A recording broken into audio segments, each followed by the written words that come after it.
चलिए आज बात करते हैं एक ऐसी सल्तनत की जो अपने जमाने की सबसे बड़ी ताकत थी और फिर मानो जैसे हवा में ही गायब हो गई। एक ऐसी दुनिया जो हजारों साल तक जमीन के नीचे दबी रही, एक अनसुनी दास्तां बनकर।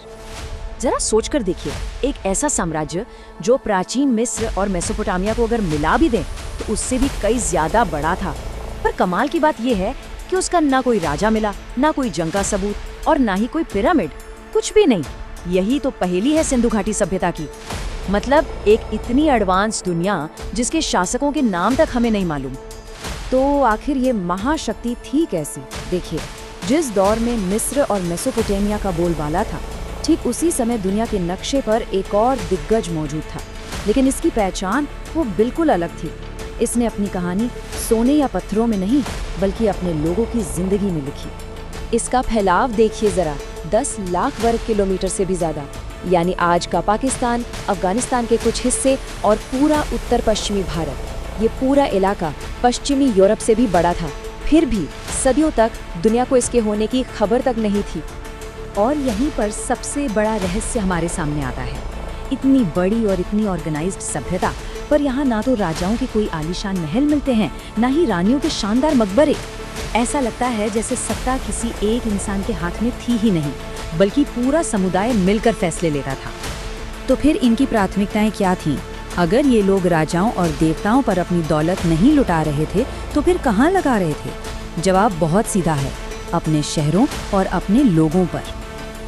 ये स्लाइड उनकी सोच का आईना है। आप देखिए, एक तरफ जहां मिस्र के फेरो अपनी कब्रों पर और मेसोपोटामिया के राजा अपने महलों पर सारा ध्यान दे रहे थे, वहीं सिंधु घाटी के लोग आम नागरिक की जिंदगी को बेहतर बनाने में लगे थे। उनके लिए अच्छी अर्बन प्लानिंग, साफ सफाई और व्यापार में ईमानदारी कहीं ज्यादा जरूरी थी।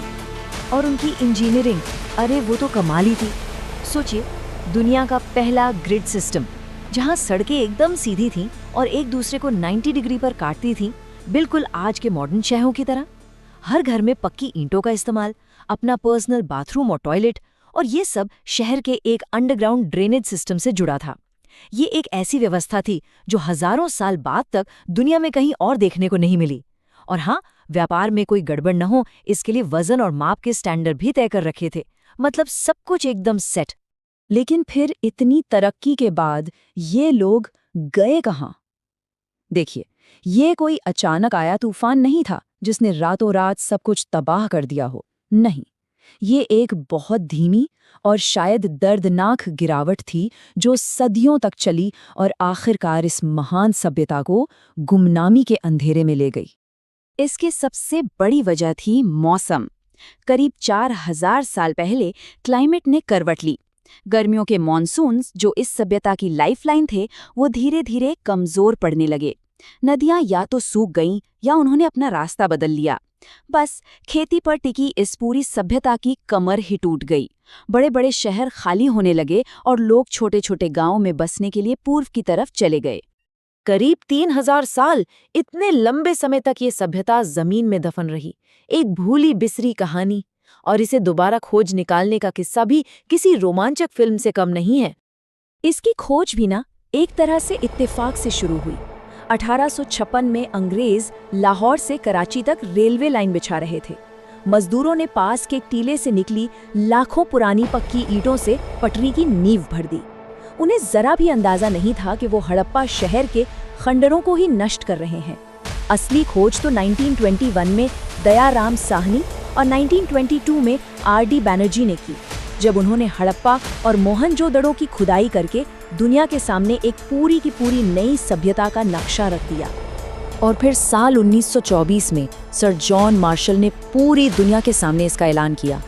ये सिर्फ एक खोज नहीं थी, इसने तो इतिहास की किताबों को फिर से लिखने पर मजबूर कर दिया था। भारत का शहरी इतिहास अब कहीं ज्यादा पुराना और गौरवशाली साबित हो चुका था। लेकिन एक सवाल अब भी हवा में था, इन लोगों का आखिर हुआ क्या? कई दशकों तक एक थ्योरी छाई रही, आर्य आक्रमण सिद्धांत।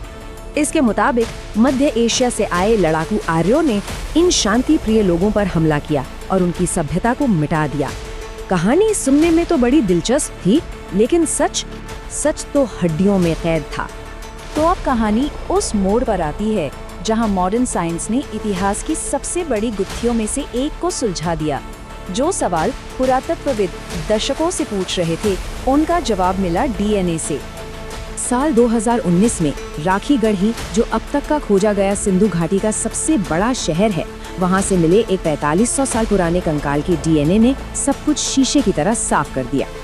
तो सबसे पहली और सबसे धमाकेदार खोज ये थी कि उस कंकाल के डीएनए में स्टेपी के लोगों का, यानी तथाकथित आर्यों का, एक भी जेनेटिक मार्कर नहीं था। जीरो, बिल्कुल जीरो। इस एक सबूत ने आर्य आक्रमण वाली पूरी की पूरी थ्योरी को हमेशा के लिए खारिज कर दिया। ये साफ हो गया कि ये सभ्यता किसी बाहरी हमले से नहीं, बल्कि अंदरूनी वजहों से खत्म हुई थी। ये यहीं की मिट्टी की उपज थी। तो फिर ये लोग थे कौन? डीएनए ने बताया कि ये दो प्राचीन ग्रुप्स का एक अनोखा मिश्रण थे। एक प्राचीन ईरानी किसानों के वंशज और दूसरे मूल दक्षिण एशियाई शिकारी संग्राहक। और इससे भी दिलचस्प बात यह है कि उनके ईरानी पूर्वज मुख्य आबादी से 12,000 साल पहले ही अलग हो चुके थे। इसका मतलब ये हो सकता है कि उन्होंने खेती करना भी शायद खुद ही सीखा था। और अब सबसे गहरी और हैरान करने वाली सच्चाई, उस प्राचीन कंकाल का डीएनए आज के करोड़ों दक्षिण एशियाई लोगों के डीएनए से मेल खाता है। इसका सीधा सा मतलब ये है कि सिंधु घाटी के लोग गायब हुए ही नहीं, वो कहीं गए ही नहीं थे। उनकी विरासत, उनका खून आज भी हम सब में जिंदा है। तो ये कहानी हमें कहाँ लाकर छोड़ती है? ये एक ऐसी सभ्यता की कहानी है जो भले ही नक्शे से मिट गई हो, लेकिन अपने लोगों के डीएनए में हमेशा हमेशा के लिए अमर हो गई। यही इस पूरी दास्तान का सार है। उनके शानदार शहर खंडर बन गए, उनकी लिखी हुई भाषा एक ऐसी पहेली बन गई जिसे आज तक कोई नहीं पढ़ सका, लेकिन उनके वंशज वो यहीं रहे इसी जमीन पर, और आज 1 अरब से ज्यादा लोगों की आबादी का हिस्सा हैं। सिंधु लिपि वो आखिरी ताला है जिसकी चाबी अभी तक नहीं मिली है। जरा सोचिए, अगर हम कभी इसे पढ़ने में कामयाब हो गए तो ये गुमनाम सल्तनत अपने बारे में और कौन-कौन से अनसुने राज खोलेगी। ये एक ऐसा सवाल है जो हमें हमेशा प्रेरित करता रहेगा।